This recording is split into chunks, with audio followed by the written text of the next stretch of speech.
Bonjour les As, je suis Boucar Diouf, je suis un biologiste de formation, mais je fais aussi du spectacle, d'humour, je travaille à la télé, un peu à la radio et j'ai vraiment hâte de répondre à vos questions.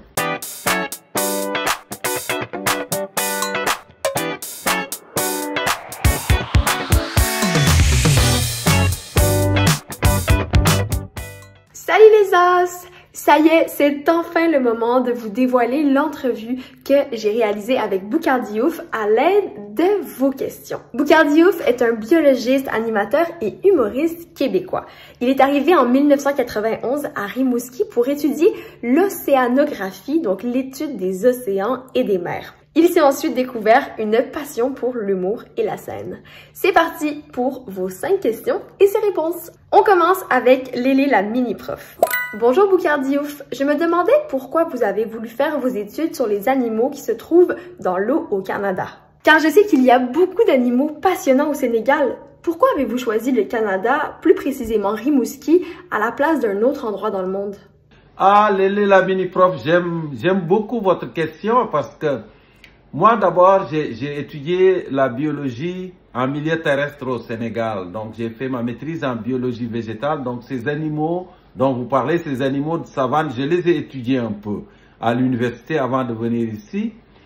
Mais pourquoi j'ai choisi Rimouski? Parce que je voulais faire l'océanographie et à l'époque, l'océanographie, ça se donnait, le doctorat se donnait à Rimouski. Donc je suis arrivé là il y a très longtemps. Je ne savais pas qu'il faisait assez froid à Rimouski, mais quand même. Et donc j'avais étudié le milieu terrestre, l'écologie en milieu terrestre, et je voulais voir ce qui se passe dans les océans, parce que c'est plus mystérieux l'océan. On a moins accès à l'océan, c'est un peu, il faut, et puis, donc ça me faisait la terre et la mer. J'ai combiné les deux maintenant. Moi je suis resté parce que j'aimais beaucoup le Québec. J'adorais vivre au Québec, j'aimais la liberté que le Québec m'offrait. J'aimais le fleuve Saint-Laurent aussi. Et ensuite, il y a une dernière chose, c'est que je voulais vraiment faire du spectacle d'humour dans ma vie.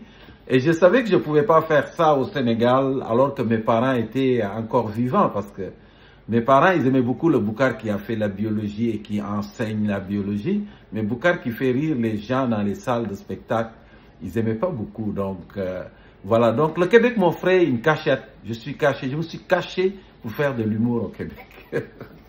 On poursuit avec Émile X456. Salut Boucar Diouf.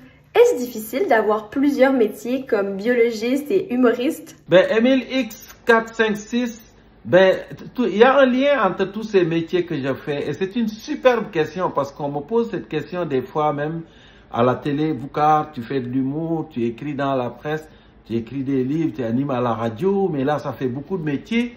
Mais ce ne sont pas des métiers différents en réalité. Ce que je fais, c'est raconter des histoires. Et je raconte des histoires en utilisant ce que je suis comme personne. Et ce que je suis, c'est Boucar l'Africain, l'immigrant qui est venu s'installer au Québec, Boucar le biologiste, l'océanographe, et Boucar l'humoriste qui aime faire rire les gens. Et je mélange tout ça. Même sur scène, je fais de la biologie. Quand j'écris dans la presse, je fais de la biologie. Alors, mon métier, c'est raconteur d'histoire à saveur biologique. On passe maintenant à la question d'Étoile 2. Est-ce que quand vous écrivez des livres, des fois, vous ne savez plus quoi écrire ou vous avez toujours des idées? Ah, Étoile 2, ça c'est bon ça. Ça c'est pas le syndrome de la page blanche. Oui, ça arrive. D'écrire un livre et d'être complètement bloqué. Et même ça m'arrive d'être bloqué au point que j'abandonne le livre pendant 1 an. Et un jour, en marchant dans la rue, je trouve tout de suite comment amener la chose et je reprends le livre pour continuer l'écriture. Mais moi, ce qui me fait du bien quand je suis bloqué, c'est de sortir puis de marcher. D'écouter les oiseaux, de côtoyer les arbres, ça c'est vraiment quelque chose qui me fait du bien. On dirait que ça rentre dans mon oreille, arrive dans le cœur, ça touche ma tête et ça débloque tout. Maintenant la question de Elora17. Coucou! Je me demandais, est-ce que c'est stressant quand tu vas faire des spectacles? Et aurais-tu un conseil à donner à quelqu'un qui voudrait faire de l'humour? Ah, Elora17, l'humour c'est fantastique, ça donne un grand pouvoir quand tu es capable de faire rire les gens. Et donc si l'humour t'habite, Elora17, il faut essayer. Et pour essayer, il faut écrire des blagues et les essayer avec les gens autour de toi. voir s'ils rigolent. Moi, c'est ça que je fais. Mais des fois, je raconte des blagues à mes enfants, puis ils trouvent pas ça drôle. Et puis donc, c'est d'essayer ça, mais aussi d'aller aux études, puis de pousser les études loin pour pouvoir avoir quelque chose à raconter, de lire beaucoup, d'être curieux. Et c'est comme ça qu'on s'inspire pour écrire quelque chose de différent de ce qui a été fait. Mais si l'humour t'habite, il faut y aller. C'est quelque chose de fantastique. Il y a quelqu'un qui disait, le rire, c'est comme les essuie-glaces. Ça n'arrête pas la pluie, mais ça permet de continuer d'avancer. Le stress, ça finit jamais. Je pense que quand tu finis de te stresser, quand tu fais du spectacle, ça veut dire que tu es trop blasé.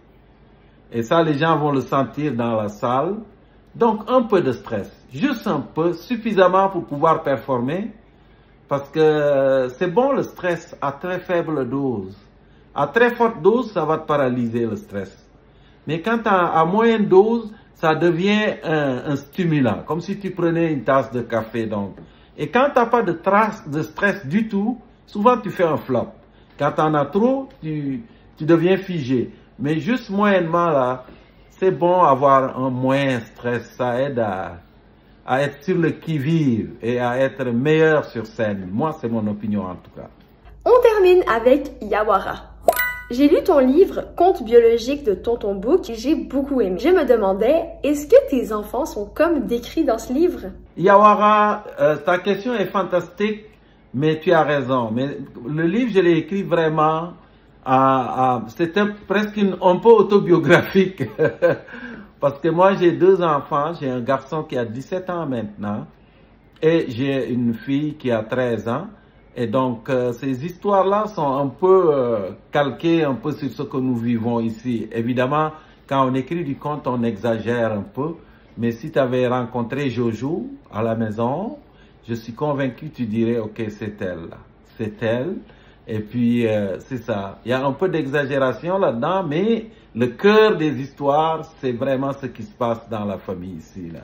Moi, mon fils m'a appris vraiment à inventer des histoires parce que quand il était jeune, quand je l'amenais pour se coucher, il voulait pas qu'on lui lise une histoire, il voulait qu'on l'invente l'histoire. Donc, il me mettait tout le temps des conditions, il disait, OK, il se passe quelque chose dans une maison, il y a une jeune fille, elle est prisonnière, puis il n'y a plus de lumière, puis là, il faut qu'il trouve le chemin pour sortir parce que sa grand-mère est à l'extérieur, puis il donne des indications, invente l'histoire. Puis là, tu dis, mais non, mais comment? Il dit, oui, invente-le, là, invente l'histoire. Et donc, j'ai inventé beaucoup d'histoires comme ça, à tous les soirs. Puis c'est vraiment comme ça est née l'idée de vouloir écrire des histoires pour les enfants. Alors moi, je vous remercie. J'étais très, très content d'être avec vous aujourd'hui. Merci pour vos questions qui sont d'une grande pertinence.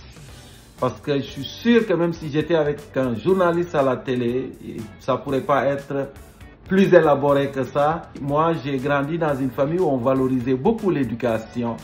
Et vous avez la chance d'être né dans un pays où vous pouvez aller à l'école et puis apprendre et réaliser vos rêves. Et je vais partager avec vous la sagesse de mon père. Mon père disait, l'école, c'est comme les toilettes, on s'assoit et on force. Voilà.